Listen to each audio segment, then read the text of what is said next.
Kinwestiyon ni Senador Risa Ontiveros ang pamumuhunan umano ng GSIS sa online sugal na aabot sa 1 bilyong piso. Sagot naman ng GSIS, handa silang ipabusisi ito. Nasa frontline ng balitang yan si Gio Robles.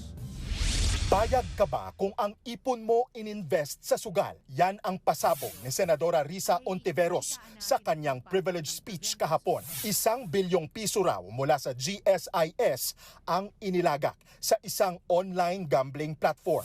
What was GSIS thinking? Investing funds in online gambling. Tayo nga po, mga kasamang nagtatrabaho sa gobyerno, hindi pwedeng tumuntong sa casino. Lalo na, hindi pwedeng magsugal doon. Kaya, bakit ang GSIS naman? Todo taya. Hindi lang yan.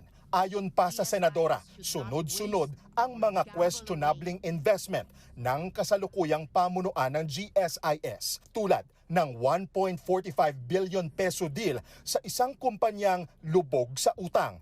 Hindi pa listed sa stock exchange at halos wala pang track record. Dagdag pa ng COA sa 2023 audit report, may 3 kumpanyang nilagyan din ng pondo ng GSIS na may mahinang performance at mahigit 250 million pesos na raw ang nalulugi. This is no longer risk-taking. Pagtatapon na ito ng pera. Panawagan ng Senadora, imbestigahan na ito sa Senado at pag-aralan ang posibleng pag-amyenda sa GSIS Act. Sagot naman ng GSIS, handa silang makipag-cooperate. Handa raw silang ipakita ang lahat ng dokumento at datos kung kinakailangan.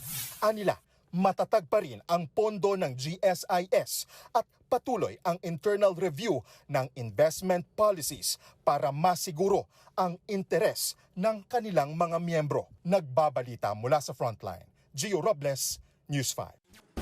Mga kapatid, Julius Babaw po.